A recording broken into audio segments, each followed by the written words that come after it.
इस वीडियो में हम पढ़ रहे हैं क्लास 8 के पॉलिटी के चैप्टर नंबर 1 को, जिसका नाम है द इंडियन कॉन्स्टिट्यूशन। और इस चैप्टर में हम पढ़ने वाले हैं इंडियन कॉन्स्टिट्यूशन के बारे में। और यह है वीडियो नंबर फर्स्ट इस चैप्टर का।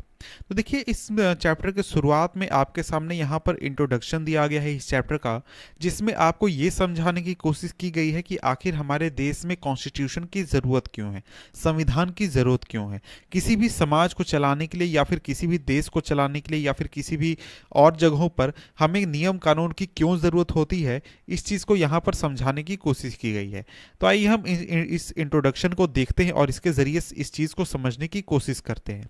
तो देखिए, यहाँ पर सबसे पहले बात की गई है फुटबॉल की, जो कि एक खेल है जो कि आपने भी खेला है, मैंने भी खेला है, और अगर आपने नहीं खेला तो इसको देखा होगा, सुना होगा। और जैसा कि इस खेल का नाम है, इस खेल में हम जो हैं वो जो खिलाड़ी होता है वो अपने पैरों से फुटबॉल को टच करता है और उसको मारता है, उसके ज़रिए खेलता है। और रूल्स के अनुसार अगर जो बॉल है वो किसी भी प्लेयर के हाथों को टच करती है तो इसको फॉल माना जाता है, गोलकीपर को छोड़कर, तो इसको फॉल माना जाता है। लेकिन अगर आप बात कर लें कि अगर कोई खिलाड़ी है वो या फिर सभी खिलाड़ी बॉल्स को पकड़ना शुरू कर दें या फिर बॉल्स को हाथों के जरिए पास करना शुरू कर दें, तो क्या उसे हम फुटबॉल कहेंगे? नहीं, उसे हम फुटबॉल नहीं करेंगे। उस समय हम कहेंगे कि वो फुटबॉल नहीं खेल रहे हैं, जो प्लेयर्स हैं, जो खिलाड़ी हैं, वो फुटबॉल नहीं खेल रहे हैं बल्कि कुछ और खेल रहे हैं। उसी तरीके से दूसरे भी आपको गेम्स है, जैसे कि हॉकी, क्रिकेट या फिर और भी दूसरे गेम्स, उनका भी अपना एक रूल्स एंड रेगुलेशन होता है, जिसके जरिए उस खेल को खेला जाता है। और ये सभी जो रूल्स एंड रेगुलेशन है, ये सभी खेलों को एक दूसरे से अलग करते हैं। और ये सभी जो रूल्स एंड रेगुलेशन है, इन सभी को फंडामेंटल टू द गेम कहा जाता है, यानी जो बेसिक है गेम का, वो कहा जाता है। फॉर एग्जांपल फुटबॉल, फुटबॉल में आप जो है बॉल को हमेशा पैर से ही टच करेंगे, फुट से ही टच करेंगे। क्रिकेट में हमेशा आपको बैट से हिट करना है या फिर आपको हाथ से गेंद को फेंकना है, इस तरीके के रूल्स हैं। उसी तरीके से सभी गेम के अपने अपने रूल्स हैं जो कि उस गेम के फंडामेंटल हैं।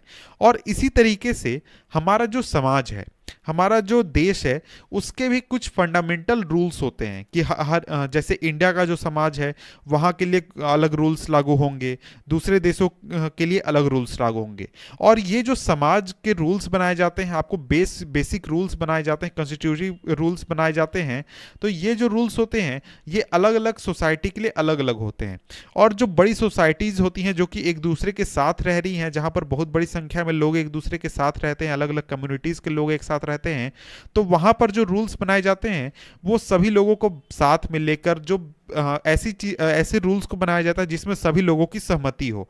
और अगर हम आज देखें तो आज के समय में जो हमारा देश है, हमारे जो कंट्रीज हैं, चाहे वो इंडिया हो या फिर कोई और कंट्री हो, वहाँ पर जो ये नियम कानून होते हैं, जो रूल्स होते हैं, जो कि समाज को चलाने के लिए बनाए जाते हैं, ये होते हैं रिटन फॉर्म में। और जो हमारा रिटन डॉक्यूमेंट होता है जिसमें कि सारे रूल्स एंड रेगुलेशन लिखे होते हैं, या फिर जो हमारा बेसिक रूल्स एंड रेगुलेशन लिखे होते हैं किसी भी देश को चलाने के लिए, उसको हम कॉन्स्टिट्यूशन कहते हैं। यानी कॉन्स्टिट्यूशन एक तरीके का डॉक्यूमेंट है या फिर एक तरीके का कानून है जिसको हम यूज़ करते हैं, जिसके ज़रिए हम अपने कंट्री को चलाते हैं, अपने देश को चलाते हैं।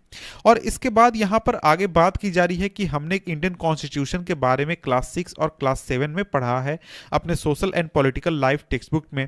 और आपने कभी ये सोचा है कि आखिर हमें कॉन्स्टिट्यूशन की ज़रूरत क्यों होती है, आखिर कॉन्स्टिट्यूशन क्यों होना चाहिए? और आपने कभी ये सोचा है कि कॉन्स्टिट्यूशन को किस तरीके से लिखा गया, किन लोगों ने लिखा? तो इन चीज़ों के बारे में यहाँ पर इस चैप्टर में हम इस चैप्टर में बात करने वाले हैं। और इसके साथ ही जो हमारा कॉन्स्टिट्यूशन है उसके की फीचर्स की भी बात करेंगे।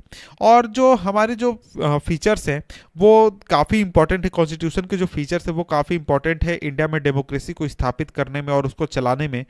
तो आइए हम शुरुआत करते हैं। और सबसे पहले शुरुआत करते हैं कि why does a country need a constitution.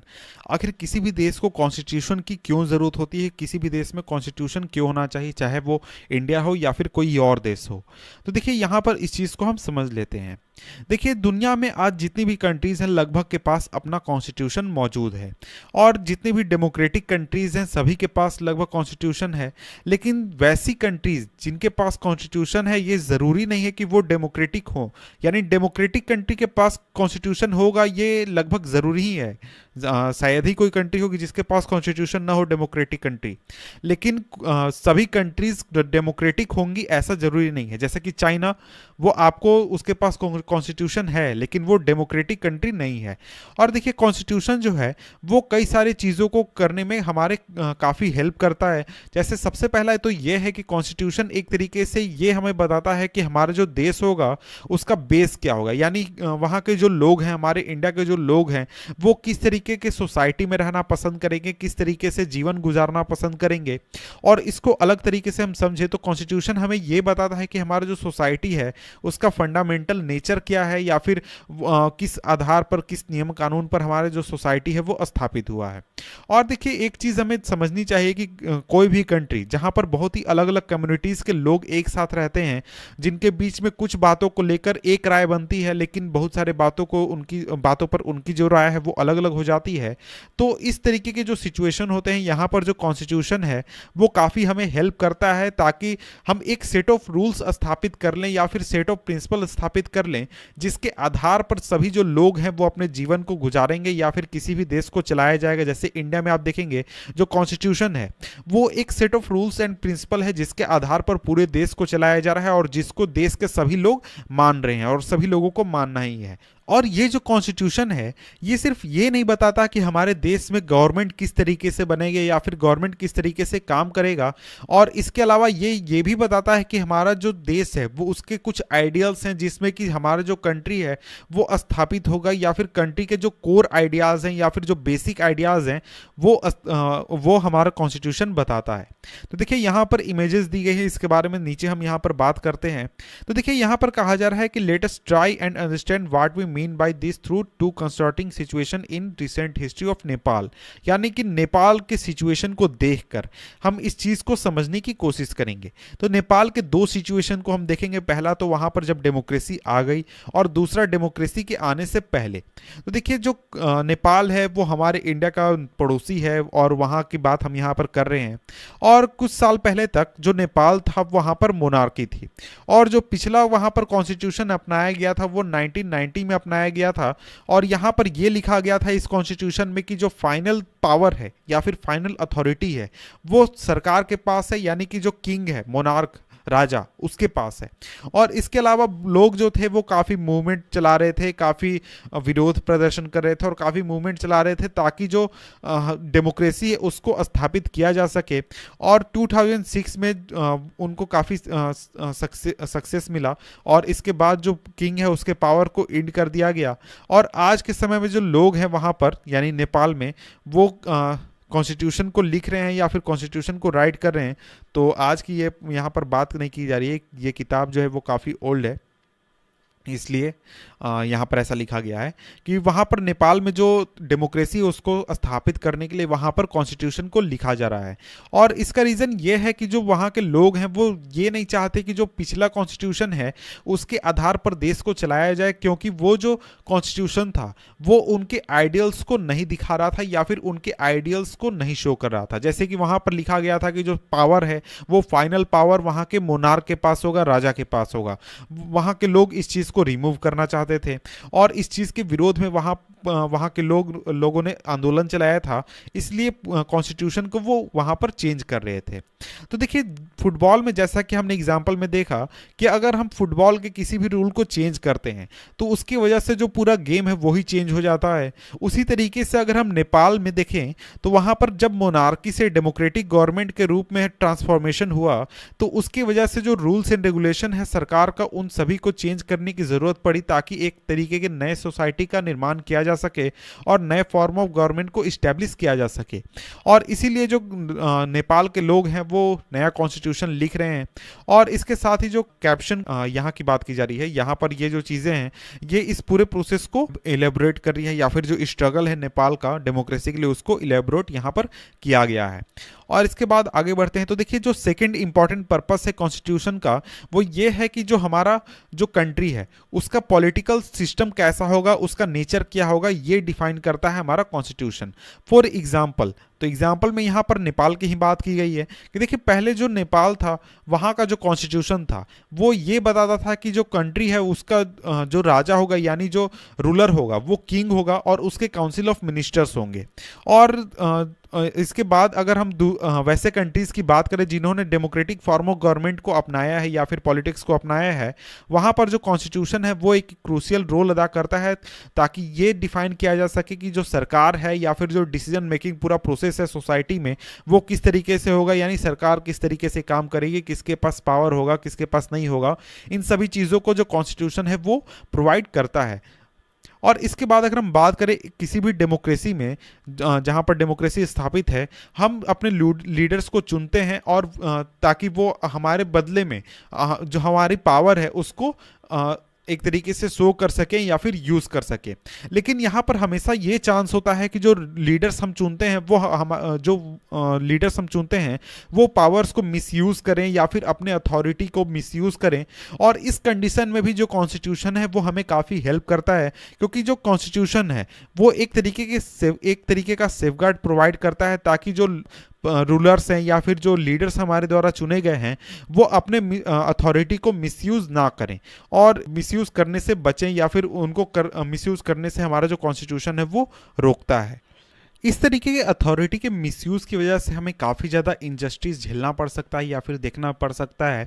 और नीचे यहाँ पर एक डेमोन्स्ट्रेशन दिया गया है, एक क्लासरूम के बारे में बताया गया है जिसके ज़रिए इस चीज़ को समझाने की कोशिश की गई है।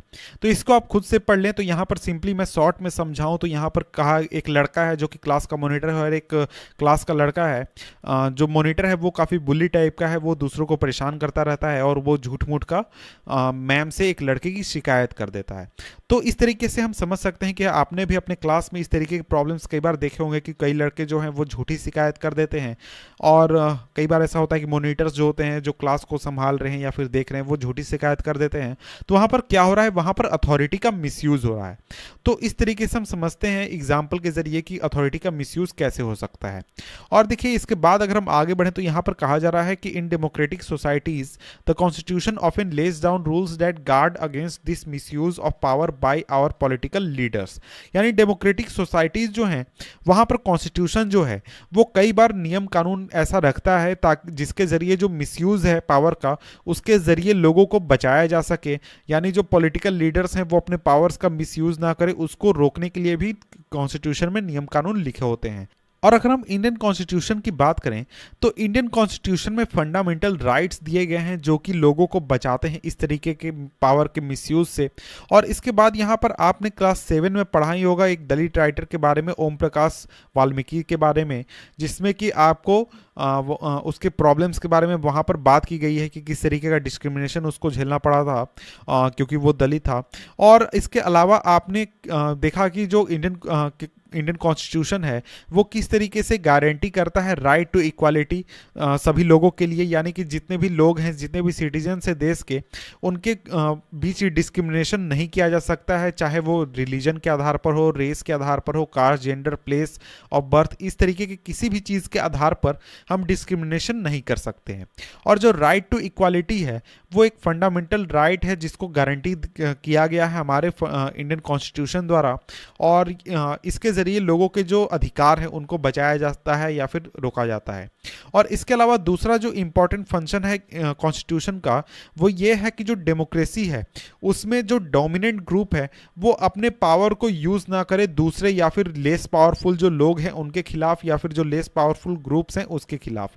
तो यहाँ पर एक स्टोरी बोर्ड दिया गया है जिसमें कि एक क्लासरूम के सिचुएशन के जरिए इस चीज़ को समझाने की कोशिश की गई है। तो यहाँ पर बॉयज़ हैं और गर्ल्स हैं, गर्ल्स की संख्या कम है, बॉयज़ की संख्या ज़्यादा है। और बॉयज़ जो हैं वो हमेशा अपनी मर्जी चलाने की कोशिश करते हैं और बॉयज़ की मर्जी है कि उनको क्रिकेट खेलना है, लेकिन जो गर्ल्स हैं वो बास्केटबॉल खेलना चाहती हैं।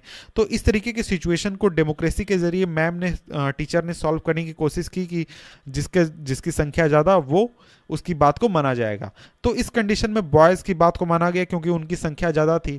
और यहाँ पर जो गर्ल्स थी वो परेशान हो गए कि उनकी बात को नहीं माना जा रहा है या फिर उनकी बात को कैसे माना जाए, इसके बारे में वो सोचने लगी कि ऐसा क्या रास्ता हो जिसके ज़रिए हमारी बात को भी सुना जाए। तो इसके बाद अब हम आगे देखते हैं।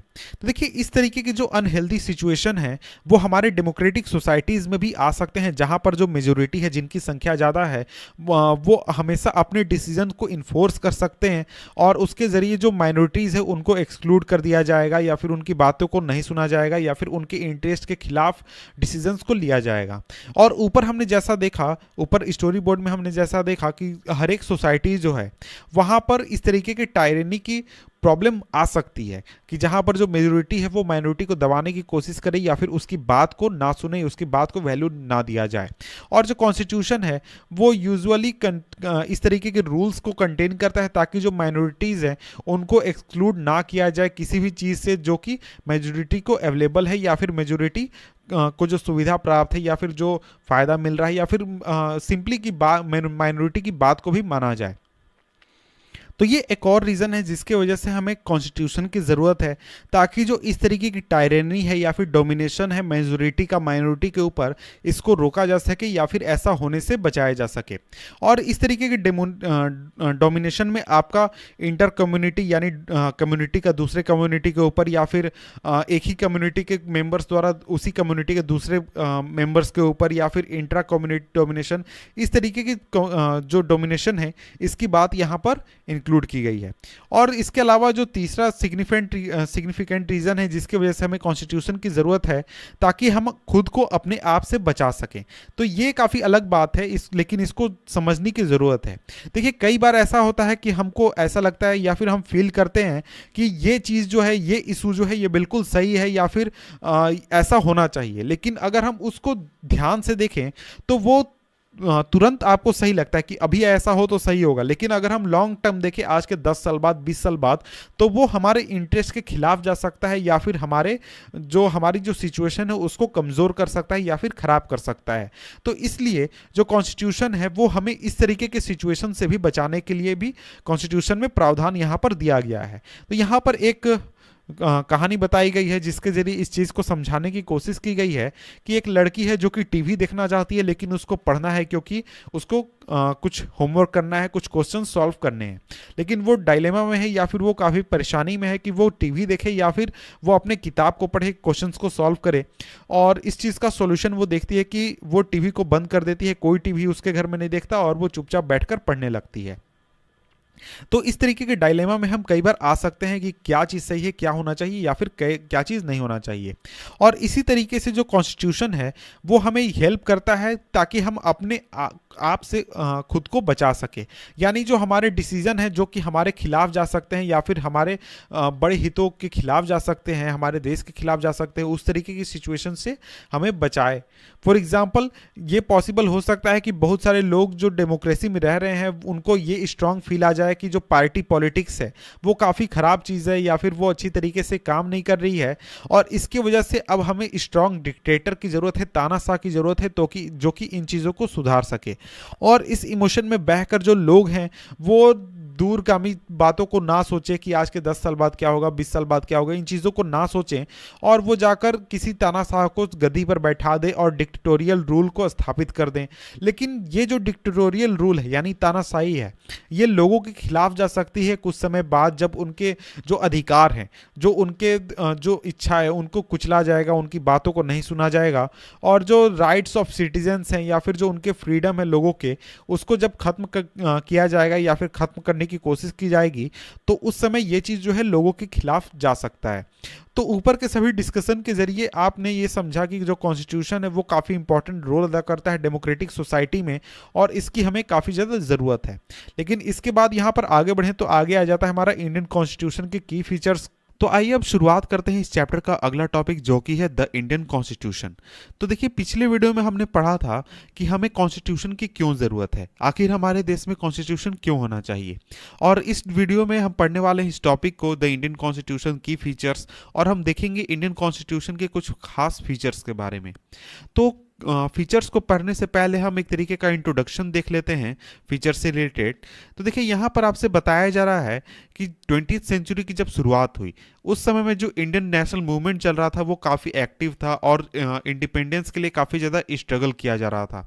और ये स्ट्रगल आपको उस समय शुरू नहीं हुआ था बल्कि उसके पहले काफ़ी सालों से चल रहा था। और जितना समय लोगों ने, यानी कि आज़ादी की लड़ाई में जो लोग इन्वॉल्व थे, जो कि अंग्रेजों का विरोध कर रहे थे, उसके साथ साथ वो इस बात के ऊपर भी ध्यान दे रहे थे और सोच रहे थे और प्लान कर रहे थे कि जब इंडिया आज़ाद हो जाएगा, भारत जब आज़ाद हो जाएगा, उसके बाद इंडिया कैसा होना चाहिए, उसका समाज कैसा होना चाहिए, वहाँ पर किस किस तरीके के रूल लगने चाहिए। और ब्रिटिश के शासन काल के दौरान जो ब्रिटिशर्स द्वारा रूल बनाए जाते थे उसको एक तरीके से थोपा जाता था लोगों पर, लोगों को फोर्स किया जाता था फॉलो करने के लिए। लेकिन इस तरीके के रूल को देखकर कि जो ब्रिटिश किस तरीके से रूल करते हैं उसको देखकर जो इंडियंस थे, जो कि आज़ादी के लिए लड़ रहे थे और ब्रिटिशर्स के खिलाफ लड़ रहे थे, उनके जहन में ये बात आई कि हमारा जो देश जब आज़ाद हो जाए तो उसके बाद क्या क्या चीज़ें हमारे देश में होनी चाहिए। सभी लोगों को बराबर अधिकार मिलना चाहिए, लोगों के पास कुछ सुरक्षा की भावना होनी चाहिए, इस तरीके की बहुत सारी चीज़ें उन्होंने सोची। और इसके बाद जब कॉन्स्टिट्यूएंट असेंबली बनी भारत के लिए संविधान बनाने के लिए, जिसमें कि 300 लोगों ने हिस्सा लिया 1946 में, उन्होंने इन सभी चीज़ों के ऊपर डिस्कशन किया काफ़ी सालों तक और डिस्कशन करने के बाद भारत को एक संविधान दिया। और ये जो मेंबर्स थे कॉन्स्टिट्यूएंट असेंबली के, ये लगातार मिलते रहते थे और सभी टॉपिक्स के ऊपर डिस्कशन करते रहते थे कि किस चीज़ के ऊपर किस तरीके का कानून होना चाहिए, सभी लोगों को बराबर सम्मान मिलना चाहिए। और देखिए हमारा जो देश है उसमें बहुत सारे अलग अलग कम्युनिटीज़ रहते हैं जो कि अलग अलग भाषा बोलते हैं, अलग अलग रिलीजन है उनका, अलग अलग कल्चर है, तो उन सभी को बराबर सम्मान मिलना चाहिए और उनकी बातों को सुना जाना चाहिए। इस तरीके का कॉन्स्टिट्यूशन बनाया जाए। और जब कॉन्स्टिट्यूशन लिखा जा रहा था तो उस समय इंडिया में काफ़ी अजीब सी स्थिति थी, काफ़ी परेशानी वाली स्थिति थी। पार्टीशन हो रहा था इंडिया और पाकिस्तान का। बहुत सारे जो प्रिंसली स्टेट थे वो अभी तक डिसाइड ही नहीं कर पाए थे कि उनको पाकिस्तान के साथ जाना है कि इंडिया के साथ जाना है या फिर वो अलग रहना चाहते हैं। और इसके अलावा जो सोशियो इकोनॉमिक कंडीशन था इंडिया का वो भी उतना अच्छा नहीं था। और इन सभी इश्यूज को देखते हुए जो कॉन्स्टिट्यूएंट असेंबली के मेंबर्स थे, इन सभी बातों को ध्यान में रखकर कॉन्स्टिट्यूशन का निर्माण किया। और इसके अलावा बहुत सारे अलग अलग चीज़ों का भी ध्यान रखा कि जो लोग हैं जो कि भारत में रहेंगे उनके अधिकार किसी तरीके से हनन ना हो या फिर उनको पॉवर्टी से बाहर कैसे निकाला जाए, जो समाज के निचले तबके हैं उनको ऊपर कैसे लाया जाए। इस तरीके के बहुत सारी चीज़ों को सोचकर उन्होंने कॉन्स्टिट्यूशन का निर्माण किया। तो इसके बाद आइए अब हम देखते हैं कि जो हमारा कॉन्स्टिट्यूशन है उसके कौन कौन से की फीचर्स हैं जो कि इस किताब में यहाँ पर बताए गए हैं। तो सबसे पहले यहाँ पर बात की गई है फेडरलिज्म की। तो देखिए फेडरलिज्म जो है वो कॉन्स्टिट्यूशन का एक बहुत ही इंपॉर्टेंट फीचर है, बहुत ही एक ज़रूरी फीचर है। तो फेडरलिज्म होता क्या है? तो देखिए फेडरलिज्म का सिंपल मतलब ये होता है कि एक ही जनता के ऊपर, एक ही देश के ऊपर एक से ज़्यादा सरकारें शासन करें। जैसे कि पूरे इंडिया के लिए आपको सेंट्रल गवर्नमेंट है और आपको जो स्टेट्स हैं, स्टेट के लिए आपको स्टेट गवर्नमेंट है, और इसके नीचे लेवल पर भी आप जाते हैं तो आपके जो विलेज हैं, विलेज के लिए आपको पंचायत गवर्नमेंट होती है या फिर पंचायत बैठते हैं, मुखिया बनते हैं। इस तरीके के आपको लोकल लेवल पर गवर्नमेंट मिल जाते हैं और शहरों में आपको नगर पालिका, नगर निगम देखने को मिल जाता है। तो फेडरलिज्म का सिंपल मतलब ये होता है कि लोग वही रहेंगे लेकिन उनके ऊपर शासन करने वाले एक सरकार नहीं होगी बल्कि कई सरकारें होंगी। यानी कि जो देश से रिलेटेड मुद्दे हैं उनको सेंट्रल गवर्नमेंट देखेगी, जो राज्य के स्तर पर मुद्दे हैं यानी कि एक खास इलाके को ध्यान में रखकर जो चीज काम करने चाहिए उन मुद्दों को स्टेट गवर्नमेंट देखेगी। और अगर किसी गांव में कोई काम करना है या फिर शहर में कोई काम करना है तो उस लेवल के मुद्दों को जो विलेज गवर्नमेंट है या फिर जो शहर की गवर्नमेंट है वो देखेगी। तो इस तरीके से जो पावर है उसको अलग अलग स्तर पर डिवाइड कर दिया जाता है फेडरलिज्म में, और जैसा जरूरत होता है उसके अनुसार अलग अलग गवर्नमेंट को ताकत दिया जाता है। और अगर हम इंडिया को देखें तो इंडिया में देखिए बहुत सारे अलग अलग कम्युनिटीज रहते हैं, अलग अलग भाषा बोलते हैं, अलग अलग चीजें होती हैं। तो अगर सेंट्रल गवर्नमेंट केवल रूल करती है तो वो न्यू दिल्ली में बैठकर सभी के लिए नियम कानून नहीं बना सकती और सभी लोगों को खुश नहीं रख सकती है। तो वैसे मुद्दे जो कि आपको रीजनल हैं, कुछ एक खास इलाके से रिलेटेड हैं, वैसे मुद्दों को स्टेट गवर्नमेंट को दे दिया गया है कि आप इसको हैंडल कीजिए।